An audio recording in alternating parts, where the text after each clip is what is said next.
A partir de agora, na Unesp FM, Observatório do Esporte. O programa que dá bola a todas as modalidades esportivas.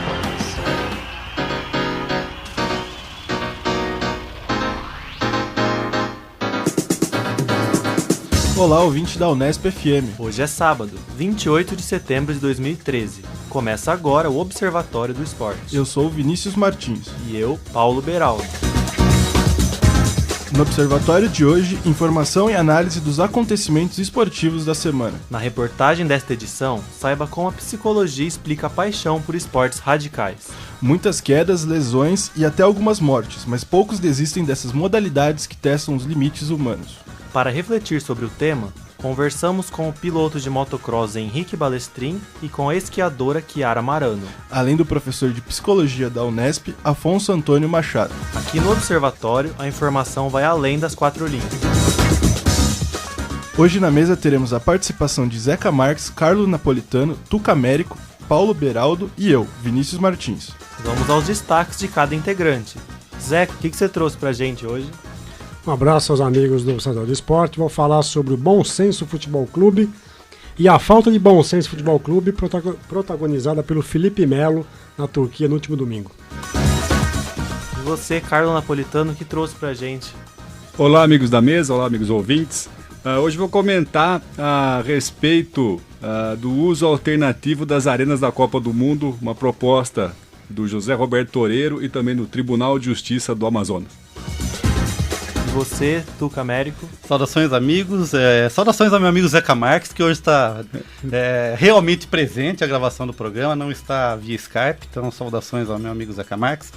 3 assuntos, vou falar sobre Luciano do Vale, luta de rua russa e a Hortência que podia ter ficado calada.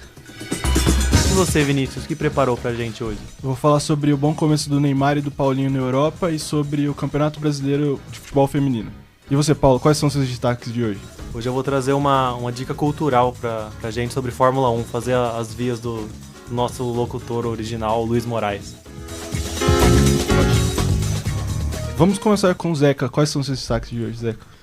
Bom, como eu tinha comentado, o primeiro assunto que eu trago para discussão é uma iniciativa de alguns jogadores que disputam o Campeonato Brasileiro que fundaram um movimento intitulado Bom Senso Futebol Clube. O que esse movimento pretende? Pretende colocar em discussão a questão sempre espinhosa, que é o calendário do futebol brasileiro. Então a gente sabe que os calendários espremem as datas, jogadores normalmente não conseguem cumprir os 30 dias de férias a que têm direito, e o problema é que isso sempre provoca atrasos na representação de jogadores e causa complicações para a pré-temporada. E uma das ideias que se discute muito é talvez diminuir o calendário, as datas, né, dos calendários dos torneios estaduais, desde que a gente mantenha o Brasileirão como é hoje, 20 clubes, 38 rodadas. Eu acho que a iniciativa é muito louvável, salvo uma pequena questão. Já há instâncias que representam os interesses dos jogadores constituídas, já os sindicatos, já associações de jogadores. Então, quando a gente vê uma iniciativa como essa, que vai, paralelamente a uma ação que já está constituída, eu fico me perguntando o que está errado. Ou seja, se os sindicatos não conseguem promover esse movimento, alguma coisa então não funciona direito no sindicato. Os sindicatos então eles atendem aos interesses patronais, para usar um jargão de militância política sindical, são pelegos? Porque veja, se eu tenho um sindicato de atletas, se eu tenho associações de atletas, por que eu vou fazer um movimento paralelo com esse nome pomposo, Bom Senso Futebol Clube, para brigar por algo que o próprio sindicato deveria brigar? Quem é o presidente? Eu preciso levantar, né? Eu lembro que há muito tempo atrás, meu amigo Toninho Cecílio, né, que foi zagueiro do Palmeiras, chegou a ser presidente do sindicato de jogadores, tentou esboçar algumas coisas, mas não durou muito tempo também. O que eu posso dizer é que o Sindicato Paulista de Jogadores Profissionais há muito tempo é presidido pelo Martorelli, que inclusive foi goleiro do Palmeiras. Não sei quem que é o representante nacional, né? A gente pode levantar isso ao longo da discussão, mas é interessante ver que os jogadores que assinaram esse documento, esse movimento Bom Senso Futebol Clube, tem muito jogador interessante, alguns que a gente já sabe que estão comprometidos com a causa, como o Paulo André do Corinthians. Agora, tem muito jogador também que não tem tanta expressividade e tem jogador que nunca veio a público para discutir essas questões. né? Então eu estou aqui com a lista, por exemplo, eu não vejo aqui o nome do Ronaldinho Gaúcho. Por que o Ronaldinho Gaúcho não assume um protagonismo se ele é hoje, talvez, no Campeonato Brasileiro, o jogador mais midiático de todos os que disputam o campeonato? Uma matéria publicada na última quarta-feira no Portal UOL diz que estaria sendo realizado o esforço no sentido de agregar outros 3 nomes, que seriam o Seedorf, o Ronaldinho, o Fenômeno e o Fred a essa lista. Mas enfim, eu acho que a iniciativa é muito louvável, muito saudável, só acho que ela expõe uma questão que os jogadores poderiam tentar resolver, que é a representação que eles têm junto aos seus órgãos de representação, às suas associações e sindicatos. Na última quarta-feira, Zé, que esse Bom Senso Futebol Clube foi tema da coluna do Rui Castro na Folha de São Paulo. E ele destacou 2 coisas. Primeiro, essa manifestação tardia dos jogadores brasileiros, né? Segundo ele consta no artigo, na Argentina e no Chile esse movimento começou nos anos 20 do século XX. Ou seja, estamos 93 anos atrasados. E você sabe, Tucamérico, que as entidades que representam jogadores nos nossos países vizinhos têm um poder de mobilização que nós nunca tivemos aqui. Já houve rodadas do Campeonato Argentino que foram paralisadas por força de greve de jogadores. Sim. Quando eles acham que há interesses próprios que não estão sendo respeitados, eles paralisam. Sim, é uma tradição eu que fui deles. árbitro, existe um sindicato forte dos árbitros em São Paulo, mas a questão é a seguinte, quando qualquer grupo de árbitros quisesse fazer um movimento grevista, você sabe o que iria acontecer? São Paulo tinha, na minha época, um quadro de cerca de 400 árbitros, entre árbitros e árbitros assistentes. Se 250, os mais fortes, os mais representativos, fizessem um movimento pela greve, o que aconteceria? Os outros 150 iriam bater na porta da federação e iriam dizer, olha, eu apito o Palmeiras e o Corinthians domingo. Tinha fila de espera? Tinha fila de espera, para você ver que a classe não tem nada de união. Sim. Né? E a classe de jogadores também não é unida. Não. Porque esse movimento aqui, quando eu vejo aqui algumas dezenas de jogadores, né, eu fico perguntando, é pouco? Se cada elenco de clube de futebol profissional tem 20 atletas, nós temos 20 clubes, e aí a conta é fácil, nós temos 400 atletas profissionais, se você tem 30 e poucos e 40 que assinam, isso aqui dá 10% do Camérico. É pouco. Então, isso chega a ser mostra representativo. esse bom senso, que é uma iniciativa louvável, que merece todos os nossos elogios, ele é um movimento complicado, porque já na sua gênese, ele demonstra falibilidades e fraquezas que não deveria demonstrar. Ô Zeca, a proposta, eu li sobre ela tem várias propostas, ou seja, tentativa de unificação com o calendário europeu, diminuição do calendário, jogos realizados durante a semana, que tem um limite mínimo de 7 dias, pré-temporada, um monte de coisa. Uma proposta que nasce com um monte de propostas, já me parece uma questão falha. Então talvez aí esses atletas deveriam bater em uma única questão, ou seja, que eu acho que é o mais interessante. Fazer a adequação do nosso calendário ao calendário europeu, né, e que os jogadores brasileiros tenham mais ou menos a mesma quantidade de jogos que os europeus fazem, que os times europeus fazem. E me chamou a atenção também até um comentário do nosso ex-produtor, repórter, comentarista, diretor, o Gabriel Cortez, o polivalente, o nosso coringa, né? Diretor, você está tirando o lugar do Fábio Fleury? Não, diretor substituto, vamos colocar assim. Verdade, já foi diretor substituto. Já foi. Diretor adjunto. Diretor adjunto. Ele comentou que só figurões assinaram esse documento. Né? O Alex, o Rogério Ceni, Zé Roberto. Então, assim, por que não a base? Não é? Onde está a base do futebol? Quantos atletas profissionais o Brasil tem? 10 mil, 5 mil, sei lá. O Mustafa Contursi, que é o presidente das associações de futebol, ele diz que quando você pensa que uma das propostas é diminuir o estadual, você está tirando o emprego de um grande número de jogadores, que só tem esse espaço para se apresentar como jogador de futebol também. Então, quer dizer, tem várias facetas, né? O próprio Rui Castro, no final do artigo da Folha, Zé, que eu pedi licença para ler, são 3 linhas, né? Ele fala assim, mas atenção, o que pede o manifesto? Uma reunião com a CBF. Com José Marinha, cabeceiro da mesa, vejo jogadores como um bando de ovelhas a fim de negociar com um velhaco, o lobo. Já começa uma situação que não é representativa. Se fosse uma força de sindicato, como você apontou, eu acho que seria mais efetiva. Então, eu acho que está mais do que na hora de as associações que representam os jogadores de futebol profissionais encabeçam esse movimento. Vocês imaginam o que seria se uma rodada do Campeonato Brasileiro de final de semana deixasse de ser disputada porque os 400 jogadores profissionais dos 20 clubes dissessem não entraremos em campo hoje por essa lista de prioridades e de reivindicações que nós temos. O que fariam as televisões, por exemplo? Iam colocar o que no lugar desses jogos? Os canais, já estão comercializados. Os canais premium, né, de transmissão O exclusiva. que aconteceria com a loteria esportiva, que tem jogos do Campeonato Brasileiro? Sim. Diga, Carlão. Não, ia ter Você tá subversivo hoje, Zé Ia Camargo. ter uma nova edição da Dança dos Famosos, né? No Domingão do Faustão. Acho que é a única solução. Os jogadores iam para a dança dos famosos. Com certeza. Mas tem um ponto que é interessante. O ano passado, o Paulo André ele foi convidado do Juca Kfouri no programa Juca Entrevista da ESPN. E lá ele dizia que ele, juntamente com o Ronaldo, na época que ele jogava no Corinthians, eles já tentaram rearticular o sindicato, fortalecer o sindicato dos jogadores, mas a tentativa deles foi falha, porque não há mobilização da maioria dos jogadores. Eles não querem saber se é importante ou não. A maioria tá jogando para sobreviver. Então, é isso que eu estou dizendo. Você fala que tem poucos jogadores de destaque, Tucamérico. Para um jogador de 20 anos, profissional, ele está numa zona de risco, né? Sim. Ele nem se firmou profissionalmente. Agora, mesmo você dizendo as listas dos conhecidos, tem muita gente aqui desconhecida. Tem, por exemplo, aqui um jogador que até eu desconheço, o Edu Schmidt, que está sem clube. Não sei quem é Edu Schmidt, está sem clube.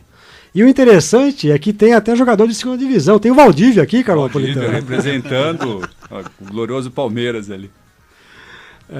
Mas enfim, essa então a primeira questão que eu queria discutir. Eu acho que os jogadores perdem uma possibilidade ímpar de poder colocar essa discussão. O Zeca Marques, antes que o Fleury fique bravo com a gente, o Martorelli, que jogou no Palmeiras, também foi goleiro do Noroeste.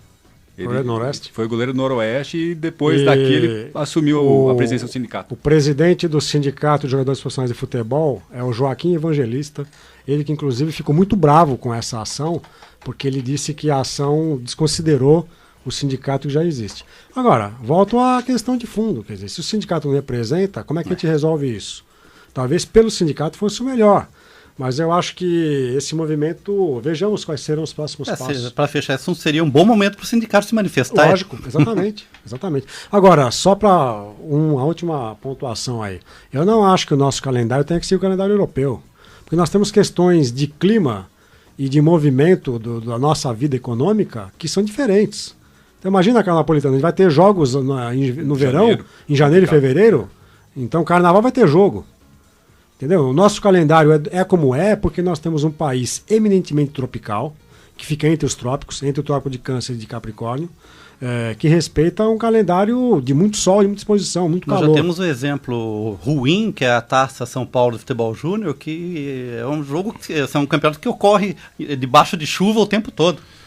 Mas aí como que a gente resolve o problema das janelas de transferência do meio do ano? Porque com um calendário diferente vai continuar o velho problema de jogadores saindo no meio do Campeonato Brasileiro.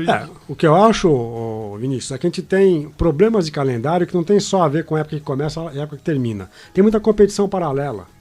Por exemplo, será que um campeonato nacional de 20 clubes é o ideal? Não sei, uma pergunta.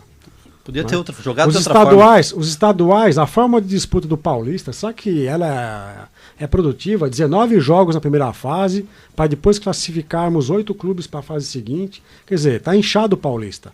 Eu não acho que tenha que acabar os estaduais, muito pelo contrário, eu defendo os estaduais. Mas a quantidade de rodadas que cada torneio tem é muito grande. E aí o que acontece? Mesmo no calendário de hoje, vocês vejam como que os times brasileiros simplesmente ignoram a Copa Sul-Americana. Por mais que a Sul-Americana dê uma vaga para Libertadores, vejam que foi alguns clubes brasileiros que simplesmente abdicaram da Sul-Americana porque querem focar no brasileiro. Né? E a Copa do Brasil é a mesma coisa, quer dizer, antigamente clube que ia para Libertadores nem disputava a Copa do Brasil, agora vai disputar. Né? Então a questão da quantidade de jogos é o que assusta. E as piadinhas que surgem, né? Eu já vi os detratores do Bom Senso Futebol Clube dizendo que jogador, quando está em férias, a única coisa que ele faz é jogar bola. Então... As peladas de fim de ano. Aí tem os amigos do Neymar contra os amigos do Ronaldo. E, obviamente, não dá para comparar o nível de estresse de uma partida oficial profissional com uma partida beneficente, uma partida para depois beber cerveja e comer churrasco. Bom, a outra questão, né, que é a falta de bom senso, aconteceu no último domingo no jogo Beşiktaş e Galatasaray, jogo do Campeonato Turco. Para quem não conhece muito o Campeonato Turco, tem 3 equipes principais que disputam ali as rivalidades locais. Além desses dois, tem também o Fenerbahçe. E o jogo do Besiktas e Galatasaray, na casa do Besiktas, tinha torcida única. O que aí já começa a demonstrar a falência das forças públicas num país que não consegue colocar 2 torcidas no mesmo estádio. Quer dizer, eu acho que essa solução demonstra qualquer falência de ordem pública, Carlos Napolitano. O direito de ir e vir do cidadão fica negado porque ele não pode comparecer a um jogo e, obviamente, tem as cotas de ingresso, mas, enfim, essa é outra discussão. No nosso sistema, então, ele preserva 10% desse direito, Zeca. 10%? Não, mas eu acho que é justo, porque depois, no jogo de volta, haverá a devolução da mesma cota. Aqui, obviamente, quando o jogo acontecer na casa do Galatasaray, haverá também torcida única. É uma experiência que aconteceu já em Minas, né, em jogos do Cruzeiro e do Atlético, aconteceu na Argentina, mas eu acho que isso demonstra, mais uma vez, a falência da ordem pública. Né? Não conseguir colocar 2 torcidas. Porque, veja, o futebol ocidental europeu não acontece isso. Quando tem um jogo do Manchester United com o Chelsea e com o Liverpool, vai ter os torcedores visitantes lá com o direito garantido de ficar numa parte pequena do estádio.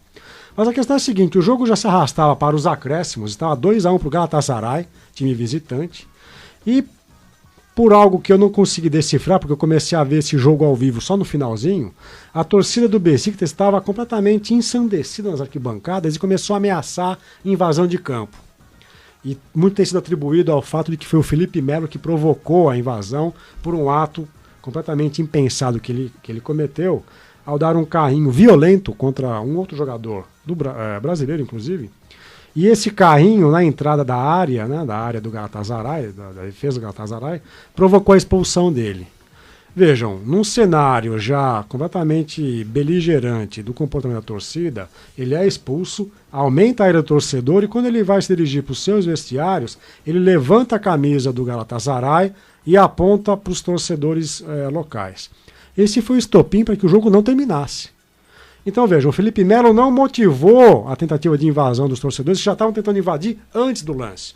Só que esse ato, aliás, 2 atos impensados, o carrinho criminoso... A falta e mostrar a camisa. E mostrar a camisa. Fez com que os torcedores invadissem o estádio e tentassem entrar no vestiário do Galatasaray. Queriam fazer uma vingança com as próprias mãos.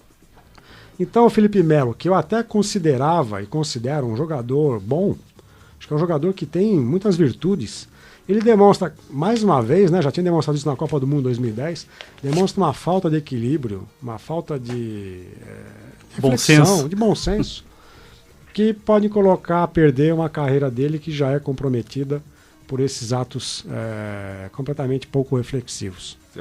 Demonstra ali uma falta de preparo como jogador e como pessoa, né, Zeca? Porque talvez ele não conheça a rivalidade cultural até mesmo desses dois times e ele tenha provocado. Eu acho que ele conhece muito bem a rivalidade, Carlão. Eu acho que ele quis atiçar ainda mais a rivalidade. Né? Coisa que muitos jogadores fazem no futebol brasileiro, né? Essas oposições entre Vasco e Flamengo, Corinthians e São Paulo. Tem jogador que adora fazer isso. E acho que ele tem noção, porque ele não está agora, não chegou agora à Turquia. Já chegou há muito tempo. E aí, Carlos, o que você vai trazer pra gente hoje?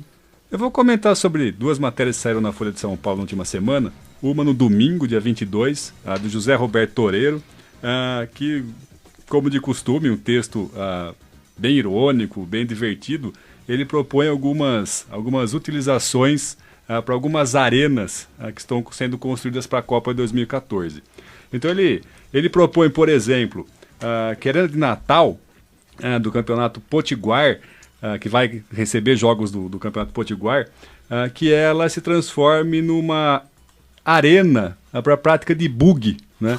Que encha de areia para passeios dos turistas com bug. E ele justifica essa proposta fazendo um levantamento que no Campeonato Potiguar a média de torcedores no último campeonato foi de 1.000 torcedores. Então ele falou, vamos encher aquela arena de areia e fazer passeio para os turistas, talvez tenha mais utilidade. Em relação à Arena Manaus, e outro comparativo, o Campeonato Amazonense do último ano teve um público recorde de média de 800 torcedores, ele propõe transformar a Arena Manaus num grande zoológico, né? Ele fala, daí os turistas não precisam nem se arriscar no meio da mata da floresta amazônica, pode lá na própria arena para fazer a visita ao macaco, ao tamanduá, coisa parecida.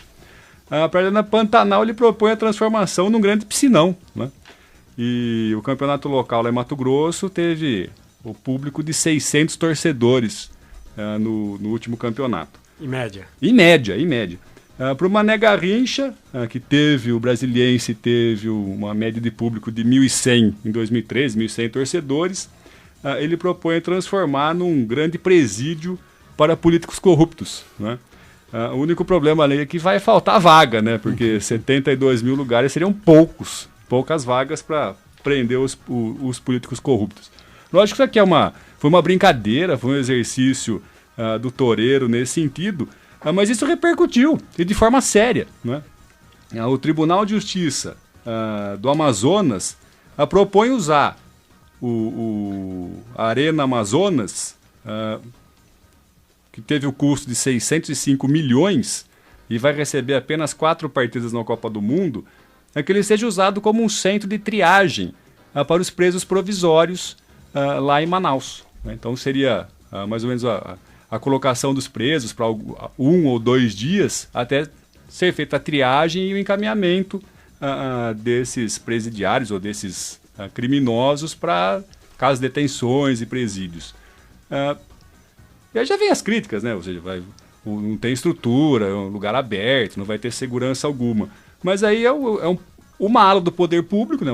Uma ala da justiça, ala do Amazonas, que propõe aí um uso razoável para essa Eu acho que essa arena. Acaba, Carlão, a Justiça do Amazonas acaba usando esse momento para chamar um pouco o foco e falar, tem um investimento de tantos milhões para um estádio e a nossa justiça que está parada aqui não tem nada, né? Então eu acho uma situação até engraçado num certo momento, mas é preocupante, né? Porque em alguns, a gente pode até justificar que em alguns estados essas arenas podem se transformar em arenas multiuso para shows, outras coisas, como aqui em São Paulo ocorre normalmente, que os estádios não vivem exclusivamente das partidas de futebol. Mas é complicada a situação desses estádios citados, né? O estádio do Palmeiras já está sendo concebido como uma arena multiuso para shows e espetáculos. Agora é interessante esse uso, eu vou lembrar aqui, né? Eu já apresentei o Tuca Américo com esse filme, ele não se lembra. Mas há um filme chileno chamado Estádio Nacional, que é um documentário que mostra o que aconteceu. Aliás, o Estádio Nacional que foi final da Copa de 62. Entre o dia 11 de setembro e 7 de novembro de 73, o Estádio Nacional do Chile foi utilizado como campo de concentração de mais de 12 mil prisioneiros que foram detidos depois do golpe militar que acabou culminando com a morte de Salvador Allende e a chegada ao poder do Pinochet. Então, Carlão, isso não é novo. Já teve 12 mil presos políticos, mas obviamente por outras circunstâncias, no Estado Nacional Chileno, que foi um campo de concentração e de execução. O final da matéria do jornalista Lucas Reis, que saiu no Cotidiano da última terça-feira, dia 24, na Folha de São Paulo, termina dessa forma. Não seria a primeira vez que uma arena de futebol abrigaria presos. Isso já ocorreu em ditaduras. No Chile, o Estado Nacional em Santiago, por exemplo, foi usado como campo de prisioneiros no regime de Augusto Pinochet, de 1973 até 1990.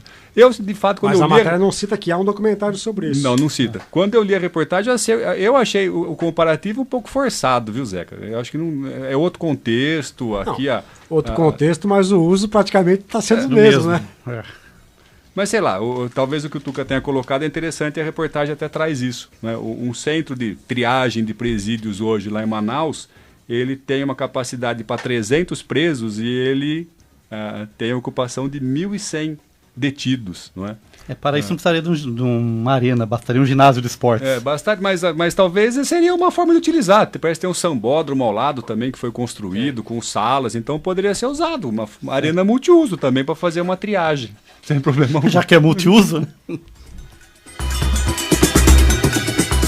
E você, Tuca Américo, quais são os seus comentários de hoje? Bem, vamos lá que nosso tempo está curto hoje, né? Presença ao vivo de Zeca Marques altera a dinâmica do programa. Tomou 20 minutos, subiu a plaquinha e cortaram ele ainda. Esses 20 deve ter falado só uns 8, hein? Tá certo, vamos lá. Bem, nosso amigo Luciano do Vale participou de uma entrevista num programa do canal esportivo ESPN. Brasil. Da ESPN Brasil, obrigado, Zeca. E aqui ele deixou umas considerações, algumas interessantes, outras eu consideraria até engraçadas, né? Uma coisa que ele comenta, né, que a gente já falou aqui várias vezes, é como mudou o perfil do locutor. O locutor não precisa mais ficar narrando todo o conteúdo do jogo, porque a qualidade da imagem, o conhecimento que a audiência já tem, né? Então, mas isso também não é novidade, né? Acho que quem, na verdade, deu um grande salto nessa situação é o Galvão Bueno, que inventou o narrador comentarista, que antes dele, eu creio que não existia essa figura, não me lembro a princípio, que nos tempos mortos, em vez de ficar falando que a bola está sendo trocada pela lateral, ele começou a comentar o jogo, né? E outra crítica também, Zeca, é que ele fala que na realidade o locutor não deve ter bordão, né? Não precisa, o locutor deve ser aquele cara que apenas leva, conduz o jogo. Mas eu acho que a questão do bordão está enraizada na locução brasileira, né? Então tem alguns locutores clássicos. É impossível imaginar não imaginar um Silvio Luiz sem bordão. Não, tirando o Luciano do Vale, que de fato, se a gente for puxar pela memória bordões do Luciano do Vale, ou frases que ficaram para a história, a gente não vai ter. Sim. Uma frase que ele tenha repetido depois. Aí você cita o Silvio Luiz construiu toda a carreira dele em cima de bordões. Sim. Galvão Bueno também, bem amigos da Rede Globo. Sim. Né? Copa do Mundo é coisa séria. Mas se a gente for lá para trás, o grande locutor dos anos 70 da Globo, que era o Geraldo José de Almeida, tinha vários bordões. Olha lá, no placar. Então, é interessante ver o que o Luciano defende. Ele defende talvez uma isenção maior do mediador, né? E interessante ter ouvido isso. Eu gostei muito da entrevista dele, porque ele começou a comparar as condições que ele tinha no início de carreira nos anos 70. Ele chegou a dizer que narrou uma corrida de Fórmula 1 em cima de uma árvore. Sim. Que não tinha cabines de transmissão, né? Agora, como toda entrevista, a mesa, né, a bancada de entrevistadores, não consegue colocar o convidado em criar saia justas para o convidado. Porque hoje o Luciano do Vale, para mim, é um locutor também ultrapassado. Confunde nomes de jogadores, nomes de equipes o tempo todo. Não se prepara informativamente para mediar aquele acontecimento esportivo. E só para terminar, na prova da Fórmula Indy de 2 anos atrás em São Paulo, a imagem mostrava uma coisa e o Luciano estava no mundo das fadas cor-de-rosa dizendo que era outra coisa. Era esse o tópico que eu ia levantar. Não, mas foi bom, era justamente isso que eu ia falar. Hoje, em função da qualidade da imagem, o tamanho das telas, a imagem denuncia os erros dos locutores. Então talvez um dos motivos dos locutores descreverem menos o jogo seja esse medo de errar. Não, mas ali a questão era outra, era um interesse financeiro da Bandeirantes, que era ao mesmo tempo mediadora da prova, mas investidora, sim, claro. Patrocinadora. A Bandeirantes trouxe a Fórmula Indy para o Brasil. Então ele não podia falar mal do evento. O evento claro. Era da empresa dele. Chapa branca, né? Me permita, Tuca. O Zeca comentou do Bem Amigos e eu, assistindo Bem Amigos na última segunda-feira, não sei se o Luiz Roberto fez uma pergunta errada ou se ele expressou mal. E quando ele se dirigiu para Joana de Assis, que é a repórter lá, que fica fazendo as perguntas dos internautas. Ela só tem uma coisa para fazer o programa, que é ler e-mails. E quando ela é acionada, ela não lê. Ela tá perdida. Ela fica lendo e-mails, pronto. E daí o Luiz Roberto perguntou para ela, que jogo você narrou no final de semana? Não sei se ele perguntou errado, se ele estava distraído também. Ele falou, não, eu não narrei, eu fiz reportagem em tal jogo. Daí me veio a cabeça, tem narradora? Na Argentina tem uma comentarista. Não, comentarista tudo bem, mas narradora, porque tem árbitra de futebol, bandeira, repórter. A idade vai chegando, a gente vai perdendo a memória. Eu discuti isso na semana passada, não sei onde, que não haveria locutoras esportivas mulheres, né? A gente tem, às vezes, comentarista, repórter de campo, não tem locutora. Havia a Rádio Mulher em São Paulo nos anos 70, que tinha uma equipe só feminina de locutora, comentarista e repórter de campo. Até era a Regiane Ritter, que depois participou algumas vezes do Mesa Redonda da V Gazeta.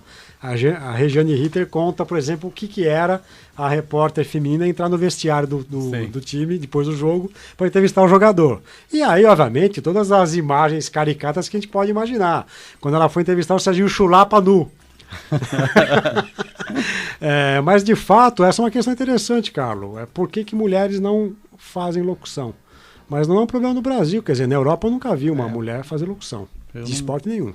Também não conheço. Para fechar o assunto, eu vou discordar do que o Luciano disse aqui num certo momento. Ele disse que, estava falando sobre o bordão, né, mas ele tem uma frase que é assim, que o mais importante é o jogo, depois a imagem.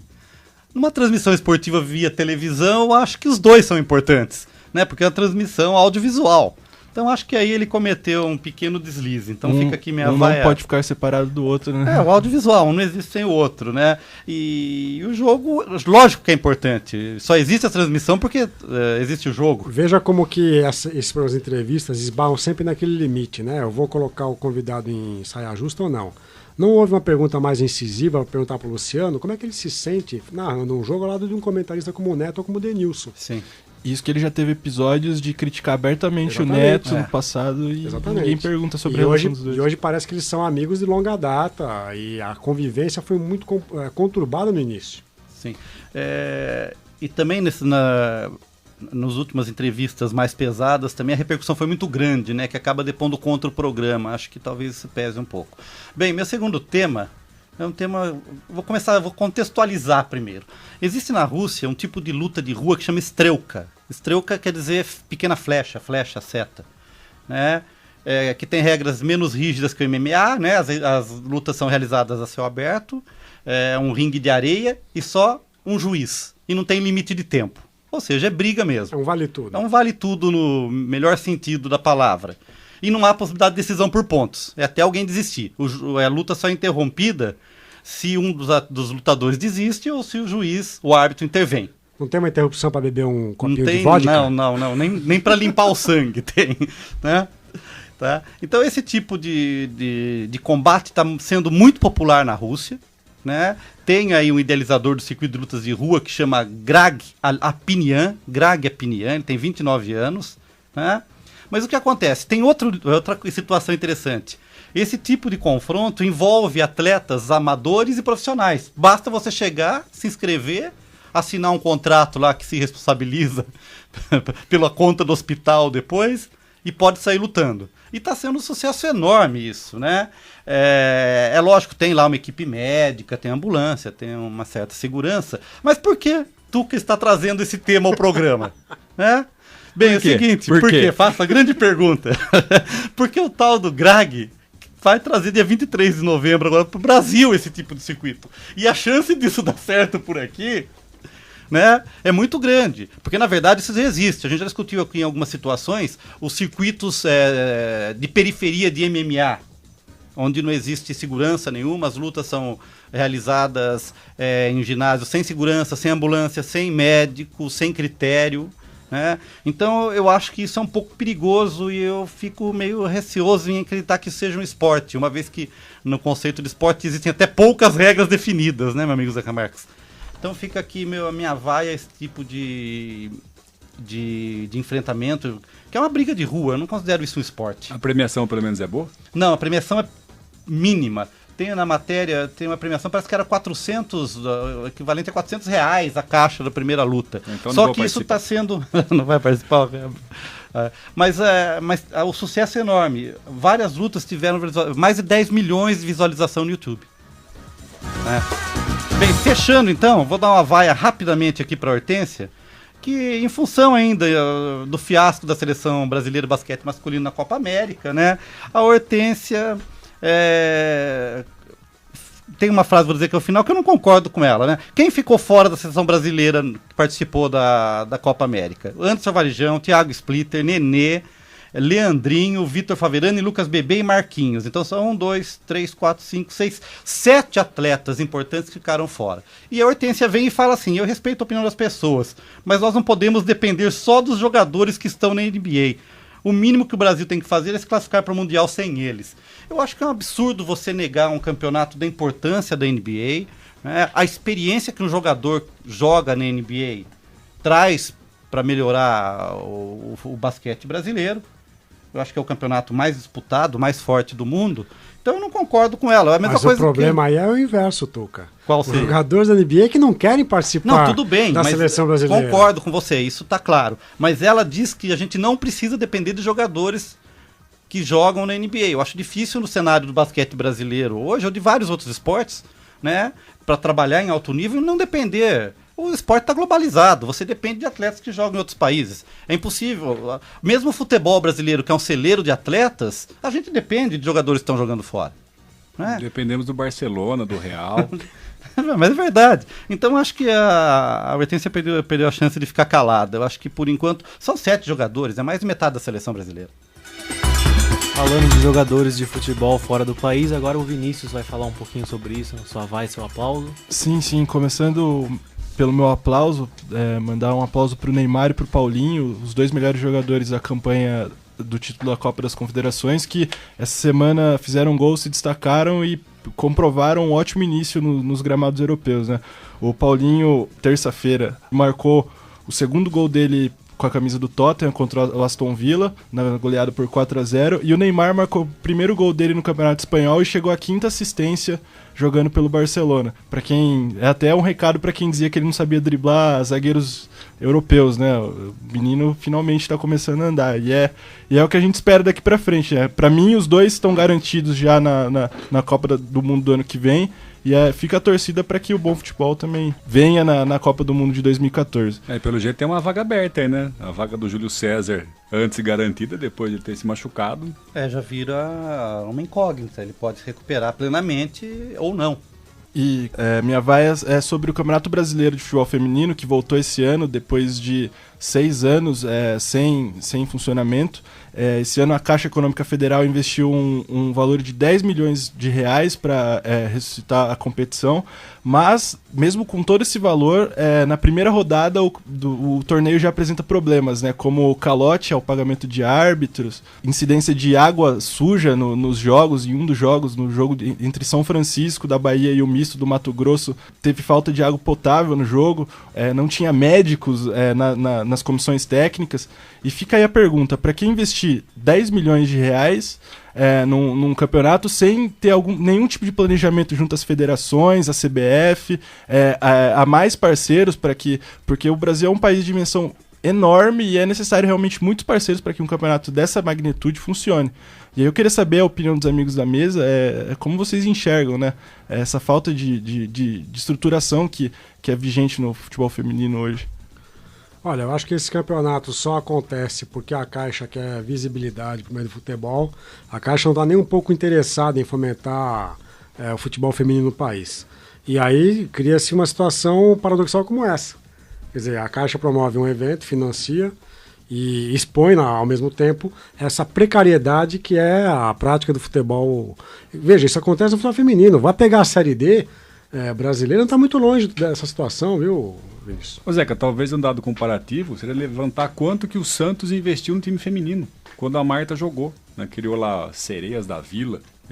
Talvez tenha chegado a esse valor, Vinícius, de 10 milhões ou alguns milhões. Quer dizer, para organizar um campeonato se investe um montante e um time de futebol. Para criar um time feminino, uma equipe feminina, talvez tenha investido próximo a isso. O grande problema é que não é uma iniciativa sustentável, porque veja o caso do Santos. Depois de 2 anos, acabou. Simplesmente extinguiu o time de futebol feminino. E inflacionou o mercado também. Ninguém mais conseguia pagar. E a Caixa, se não tiver...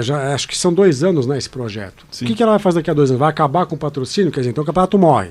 Então, te cria o campeonato... garantir uma estrutura mínima para o time feminino para os Jogos Olímpicos. Pois é. Mas posso voltar um pouquinho na fala do Vinícius? Desculpa, e também 2016, quando acontece a Copa do Mundo Feminino? É alternada, né? Deve ser 2016 a Copa do Mundo Feminino. Então você pode bater ali com uma forma de patrocinar uma modalidade para os Jogos Olímpicos. Não, eu queria perguntar ao Vinícius, tem como projetar quantos gols que o Messi vai fazer com as assistências do Neymar? Mais de 90 gols, 100 gols. E você, Paulo, quais são os seus destaques de hoje? Hoje eu vou falar um pouquinho sobre automobilismo. E meu aplauso vai para o Alain Prost, que essa semana faz 20 anos que o piloto francês deixou as pistas e que marcou seu nome na história do esporte, principalmente por conta da rivalidade que ele tinha com o nosso querido Ayrton Senna, né? Então fica essa lembrança. E uma dica cultural que eu queria deixar é o filme Rush, No Limite da Emoção, que estreia essa semana falando sobre a rivalidade que tinha nos anos 70 entre os bons pilotos, o austríaco Nick Lauda e o James Hunt. Nossa, que econômico, bom piloto Nick Lauda. Cara napolitano do América, vocês que viram o Nick Lauda correr, vocês diriam que é um bom piloto? Não, ele é um ótimo piloto, né? Eu não cheguei a ver. Eu cheguei a ver. Eu era muito pequenininho. O Carlão dando migué, dizendo que ele é novinho. Dizendo que não viu. É porque ele morou nos Estados Unidos, ele estava acompanhando outros esportes. Ele acompanhava a NASCAR. Mas parece que o filme é muito bom mesmo. Parece que relata ali com riqueza de detalhes até o acidente do Nick Lauda, onde ele se queimou e tudo mais, e até com uma participação efetiva do Emerson Fittipaldi no resgate, né? Então tem até a Folha de São Paulo mostrou a foto do filme, a foto real, e mencionando ali a ajuda que o Fittipaldi deu para resgatar o Niki Lauda no carro em chamas. E um aplauso também para a perseverança, para a motivação do Niki Lauda, que apesar de tudo que sofreu, passou muito perto da morte, voltou, deu a volta por cima e se consagrou campeão de Fórmula 1 após o acidente. O Niki Lauda que foi tratado pelo cirurgião brasileiro Ivo Pitangui, né, durante o processo de recuperação das queimaduras. Observatório do Esporte. Confira a reportagem da semana. Um tema em debate.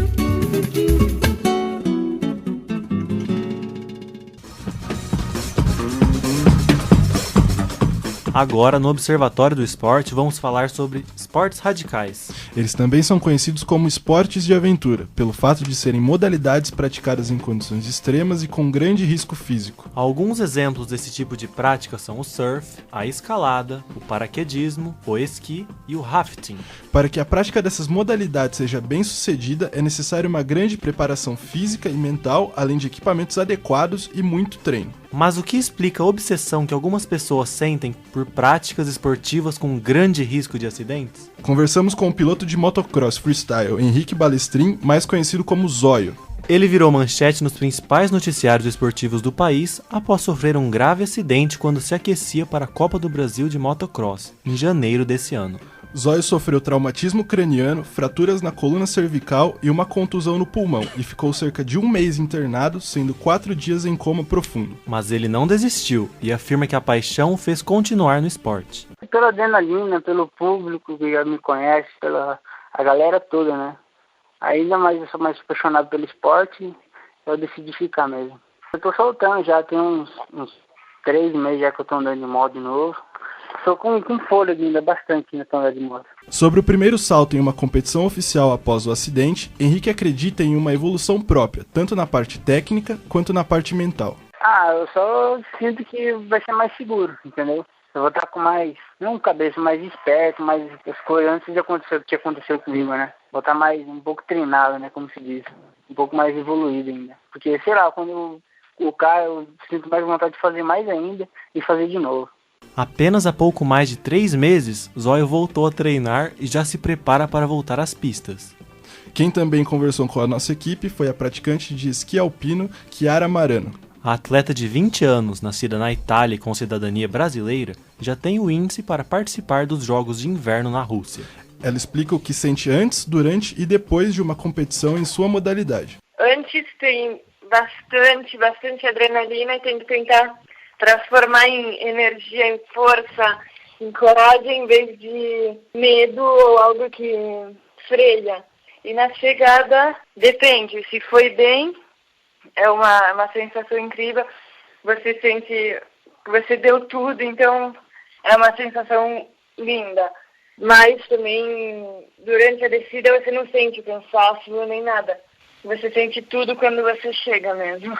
Devido a todas essas emoções durante a prática, Chiara acredita que uma preparação psicológica acompanhada de um profissional da área é muito importante. Eu acho que é muito importante, porque como a gente tem um treino físico na academia, um treinador técnico na neve, tudo, eu acho que a gente também precisa de um treinador mental, porque uma pessoa pode estar super preparada fisicamente e tecnicamente, mas talvez não consegue ter resultados bons por causa da cabeça. Falando nesse tipo de profissional, quem explica como esses processos ocorrem em nosso cérebro é o coordenador do Laboratório de Estudos em Psicologia do Esporte da Unesp de Rio Claro, Afonso Machado. Ele afirma que algumas pessoas possuem uma atração maior pelos esportes radicais e o desejo contínuo pela superação dos próprios limites. O grande problema do esporte radical é que existe um apelo, existe um chamado. A gente poderia dizer que existe uma questão que atrai. Algumas pessoas são atraídas pelo esporte radical, enquanto outras não. Certo? Então, essa situação de atração, esses atratores, eles despertam um volume de motivação, uma intensidade de motivação que faz com que as pessoas sejam mais ligadas, mais voltadas aos esportes radicais. Dentro dos esportes radicais, obviamente que existe uma outra questão. Algumas pessoas têm uma atração maior ou são mais chamadas pelos esportes praticados nas águas, outras pessoas são mais voltadas aos esportes de ar e outras mais voltadas aos esportes mais próximos da natureza, dos penhascos, desfiladeiros e coisas tais. Todos eles envolvem uma grande liberação de neurotransmissores, né? No caso, a dopamina vai fazer uma forte presença numa situação dessa e a noradrenalina.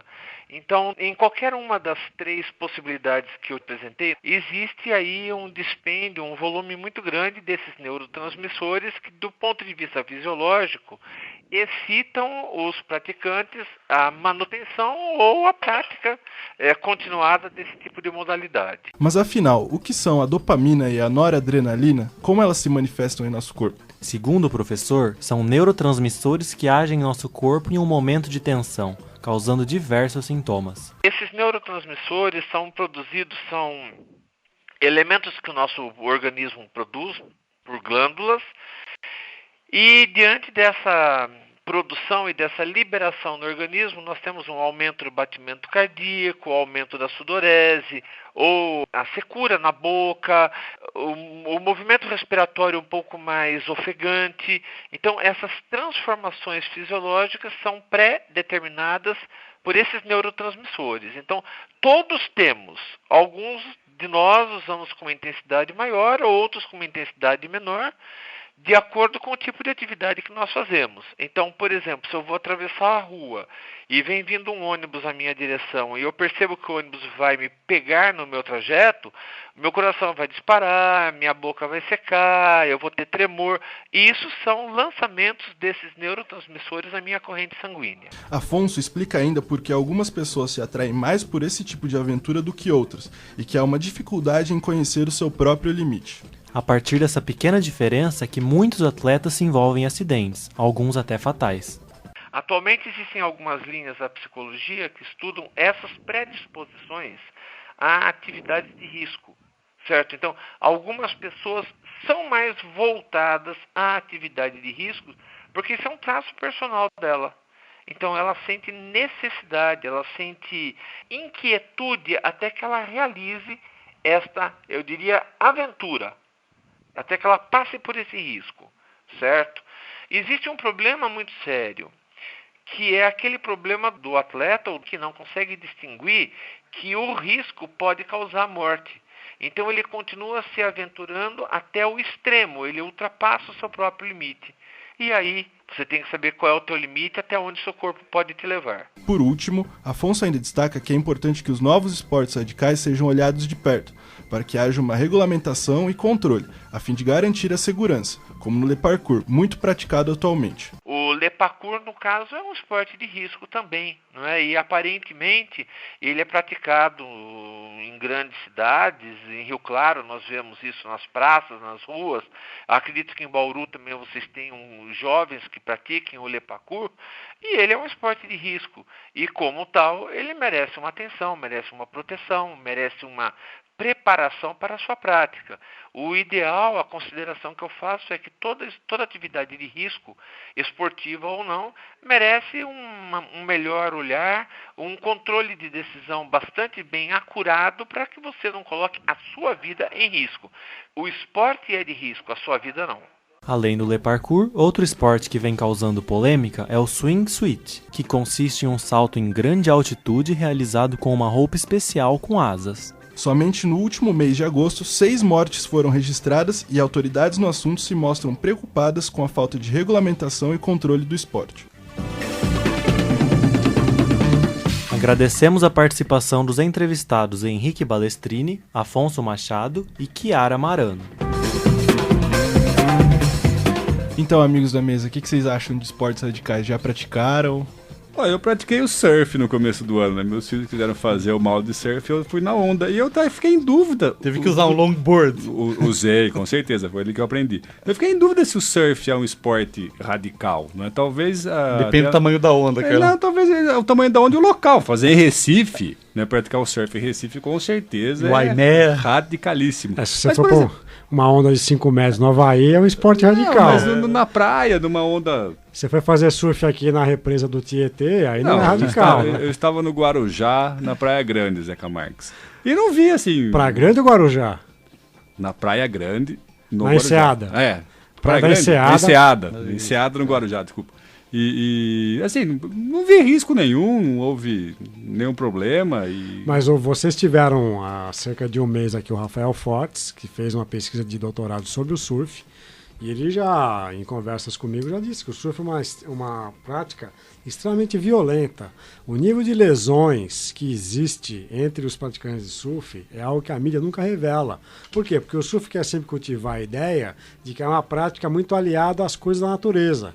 Então, os conceitos clássicos do surfista, é o cara que vai comer sanduíche natural, que vai passar o dia inteiro em contato com a natureza, com o mar, com o sol, com o vento.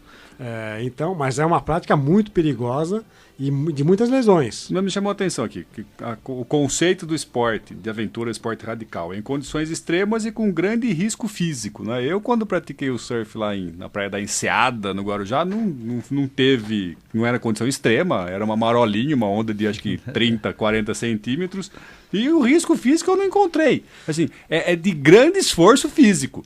Eu lembro que eu pratiquei uma hora de surf com o instrutor na quinta-feira. Eu fui deixar de ter dor no corpo muscular na segunda pela manhã. Então acho que o esforço físico é muito grande, mas... Sua prancha era aquelas pranchas de isopor que a gente compra em loja de brinquedos? Não, era um longboard. Bem, o que eu acredito, na verdade, é que tem duas coisas distintas aí, né? Eu acho que a gente pode abordar por duas formas de pensar. Um é essa busca por adrenalina, né? Por endorfina. Então isso é uma coisa que vem de qualquer esporte. Qualquer esporte em alto nível te dá esse prazer. Então o Carlão agora virou um atleta, um corredor, né? Então você sente um prazer quando você corre. Você fica um pouco viciado nisso. Então acho que qualquer pessoa que disputa o esporte num nível razoável sente esse prazer. Agora a gente tem essa extrapolação que é em relação aos esportes radicais. Então a gente vê que isso acontece em várias modalidades. Então, por exemplo, você pega a evolução do skate, né? Que passa de uma coisa de street, de você andar pelas ruas. Depois passa mais para um freestyle, que é você transpor obstáculos urbanos, que é o caso do Le Parkour, que é feito sem nenhum acessório, que a pessoa apenas corre, né? Usa o seu próprio corpo para transpor. Corre, salta, realiza acrobacias para transpor obstáculos urbanos. Até uma extrapolação que é, por exemplo, a mega rampa no skate, que aí você tem um nível altíssimo de adrenalina e de risco. Existe um sociólogo francês, que é o Roger Quelois, que classificou os jogos em 4 categorias. Os jogos agonísticos, do agon grego, da competição. Então, qualquer luta entre 2 competidores tem um lado agonístico. Os esportes do alia, que seria a sorte. Então são jogos de azar, loterias, né, cassinos, poker. Diz que não é de azar. Haveria os jogos de mimesis, que seriam jogos de representação, teatro, a criança que imita o mundo dos adultos nas suas brincadeiras, então a menina que brinca de boneca. A luta livre mexicana. E existiria a 4ª categoria, que é do Willings, que é a busca da vertigem. E ele vai dizer que essa busca da vertigem, que é justamente de ir aos limites do risco da integridade física, não estão apenas em modalidades esportivas que a gente está discutindo, mas existe um prazer das pessoas irem ao limite fazendo, por exemplo, brincadeiras com roleta russa. Para quem não sabe, pegar um revólver que tem 6 orifícios para colocar a bala, colocar uma bala, rodar o tambor e disparar. Então tem uma chance em 6 de você disparar a bala engatilhada. Brincar de racha na rua, algumas pessoas fazem isso, passar de farol vermelho num cruzamento perigoso de madrugada. Então tem o risco da colisão. Então essa busca do Willings estaria envolvida nessas práticas extremas. Né? O automobilismo, por exemplo. O automobilismo chega perto disso. O que a gente tem hoje nesse automobilismo, por exemplo, de Fórmula 1, é justamente o apagamento dos riscos a partir da tecnologia que se aplica no chassi do carro, nas proteções, etc. Mas essa busca da vertigem, ela acontece, por exemplo, no consumo exagerado de álcool e de drogas, por exemplo. Que é a busca de você perder a consciência. Complementando essa questão da busca da vertigem, no Brasil a gente tem o caso do PP, que nos anos 80 era surfista, saltava de asa delta e morreu durante o campeonato de 1991 tentando o bicampeonato mundial de asa delta, né? Justamente por isso, ele pulou sobre condições climáticas ruins e acabou não sobrevivendo ao voo. Eu diria que nos últimos tempos, torcer pro Palmeiras é uma busca da vertigem também, não é, Carlos Napolitano? Esse ano tá mais emocionante, Zeca Marques. Classificado, o Chapecoense perdeu nessa semana, então o Palmeiras vai abrir aí uma longa distância já pro segundo colocado. O Palmeiras hoje, Série B, é com a gente, não tem problema algum.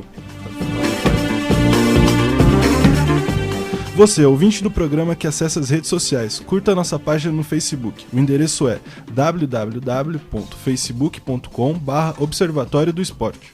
Repetindo, o endereço da nossa página é www.facebook.com/Observatório do Esporte. Acesse também o blog do nosso programa. O endereço é www.observatoriodoesporteunesp.blogspot.com. Repetindo, www.observatoriodoesporteunesp.blogspot.com.